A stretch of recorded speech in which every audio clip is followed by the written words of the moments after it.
Thank you so much for the support recently. We just recently hit 1.7k. Thank you so much. I'm trying to get to 1.9 or 1.8 or even 2k.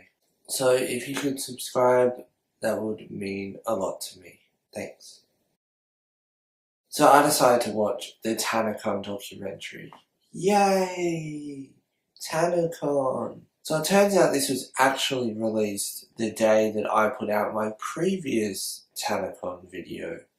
But I didn't know because I don't follow Michael on social media at all. And I don't follow Shane Dawson or Tana. Or really anyone who could have potentially posted it or posted about it. So I decided to sit down and watch it.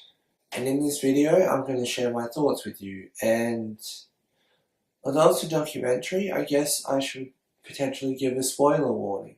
So the main question that a lot of people have is, given Shane Dawson did a series, is it even worth watching this documentary? And before I go into detail with my look at the documentary and review, I suppose, I just want to say that I wish I could have the 90 minutes back. And essentially, if you've watched the Shane Dawson series, you know 90 to 95% of what is going on, or just basically the TanaCon story in general. The only thing that is shown here that you don't know is the meetings, and I guess that's kind of the whole point, but I personally didn't find them that interesting. I didn't learn anything. But yeah, if you do want to go and watch the documentary, then I advise you stop watching this video and click the top link in the description, which will be a link to the actual documentary, in case you want to watch it. If you have a spare 90 minutes and you have nothing to do, then watch it, I guess. So this documentary was premiered via the recently unveiled premiere feature on YouTube. And it turns out that the like and dislike ratio are in fact not shown, and neither are comments or the live chat reply. And something that is also kind of interesting is that it turns out that one of Tana's songs is played in the documentary for, I'm guessing, more than 15 seconds. Because it says down the bottom under the description, music played in this video, Hefner by Tana Mongeau. And that means that she would get all the revenue for the documentary, just for that. But then again, I'm not sure if Michael has the view time or the subscribers in the past year to qualify for ad revenue. It starts off with the first meeting. There are at least 7 people at this meeting. It takes place at Tana's house. It was the planning of what would soon become a nightmare. I was interested to see if, because this was made by Michael, if it would paint Tana as awful, or if it would actually truly just be what really happened. The first meeting is interesting, and there's a brief mention of how crazy Bella Thorne is compared to Tana. It is said that at 5,000 people it would be a stretch to get them all in the place. Admittingly, the way they talk about it and their ideas do make the event sound like it's going to be great. There is mention of a backup hotel, a proposal for one at least, because almost all of them have contracts with VidCon. They mention marketing and the potential money they could make from it. But my biggest concern is that they talk about how it is essentially more important for the creators to be happy than the audience. Otherwise, you won't get creators back for other conventions. This comes across as very selfish. You can do both, but there doesn't seem to be an ounce of care for the safety of the audience. There is also still a sense of revenge at VidCon. Tana mentions that people go to TanaCon and then go back to VidCon. She'd like them to have TanaCon glitter tears. It's a thing that she talks about that I'm guessing didn't actually happen at the event. It's mentioned the company is going to make each creator their own merch. This didn't happen, but interestingly enough, it's not the company that made the goodie bags either, although they are actually mentioned later in the documentary on the whiteboard when there's like the planning just before the event. So I don't know if that company fell through or what.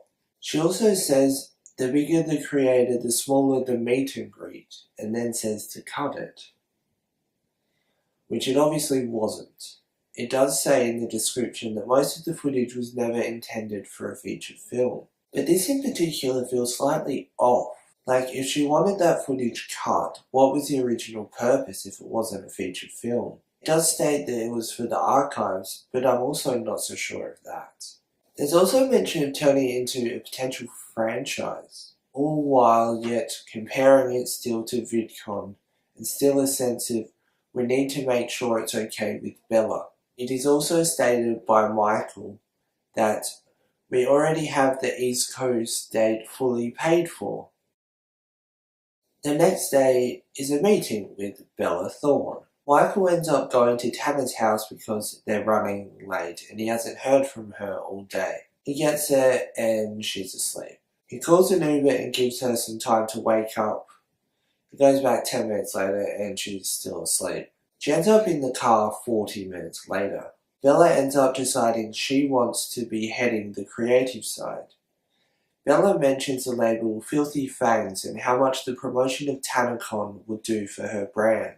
You can tell Michael is a business person when his biggest concern is promoting the event when they've sold quite a few tickets already. 2 days later, they go through a walkthrough of the hotel and discuss planning with the staff at the hotel. This segment is 2 minutes long, whereas the others have been around 10 minutes at least. That feels a bit odd to me, especially considering it skips to 3 days later. All that really takes place then is a meeting about sponsorships for lounges. While he is there, Shane Dawson promotes the event for the first time on Twitter and Instagram. At this point, there were 59k worth of tickets sold and over a fifth of the VIP tickets sold. This segment is also short in comparison to the first few. The last day preparation shows a familiar clip where someone says that the hotel said 1200 and Michael says he has it set at 2500. Now, I'm not sure if this means that's his goal, or how many are sold, or what, but this shows disregard for the hotel's original comments. I mean, there's a limit, and you can't just set it yourself. Although it is stated that some places are going to have more people than others, there was a clip of someone from the hotel saying that Bella's room was going to fit around 40 people sitting. There's also the clip of them talking about how good it is having people waiting outside because they love being oppressed. I feel like this clip shows that Tana was being selfish, in that moment at least. It skips forward 17 days to the pre-TanaCon setup and then to a rather odd, likely scripted interview at 3 AM. Oh no, better not tell J Station. Anyway, here's a clip. Is that her name, Tana? Yeah, essentially, Tana got, basically she went to VidCon for a couple years, they promoted her as a feature creator, Yeah. and then she would get there and she wasn't a feature creator. I get the sense that a lot of things that need to be done the day before could have been done earlier, like stapling things and whatnot. They're even still confirming the music and the schedule the day before. That comes across as very disorganized. I'm not saying I could do it, I wouldn't even attempt to, but as someone who's run many before, I think there'd be more organization. Although there are some things that can only be done once you're at the place and able to set it up properly. I feel like the main issue was the entry. Most ticketing companies now send you either an email where you can print out your ticket or the actual ticket in physical form for you to then take to the event. But TanaCon didn't do this, and I feel if they did, there wouldn't have been all that queuing and people who actually had passes would have been able to get in and then you deal with the people outside, because then you know the difference between who paid and who bought the ticket and who didn't. But it didn't happen, and I don't know why. Interestingly enough, when they're running through what you get in the goodie bags, Michael isn't there. He has stated that he couldn't do what Tana wanted, and fair enough, but there's no footage of him expressing it in any way. Oh, and it seems like there were almost as many security guards when Tana arrived as there was for the whole event. I'll admit, it looks fun, even without people on the stage or around there.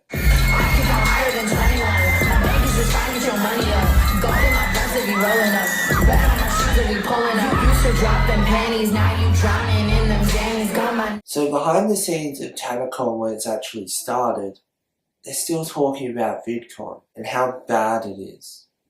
And honestly, for the most part, that's all this seems to be. Tana's VidCon video on a larger scale, with the worst ending. Interestingly enough, they end up taking an Uber to the second venue, the backup venue that I mentioned earlier, which it seems was actually still in place. But unfortunately, they couldn't do it. And they tried to compromise, but then the manager guy ended up asking for 15 grand for them to do it up front, and Michael said no, and that was the end of TanaCon. Which is fair enough. I mean, asking for 15 grand straight up, that's not cheap. And it was only because of the popularity that the event had gained due to its failing the day previous. All in all, if you've seen the Shane Dawson series, then you just about know everything that happens in this documentary. Thank you for watching. If you are new here, don't forget to subscribe. The support has been very, very nice so far, so thank you so much for that. If you do have a video suggestion, don't forget to leave it below, and have a great day, and I'll see you soon for more content.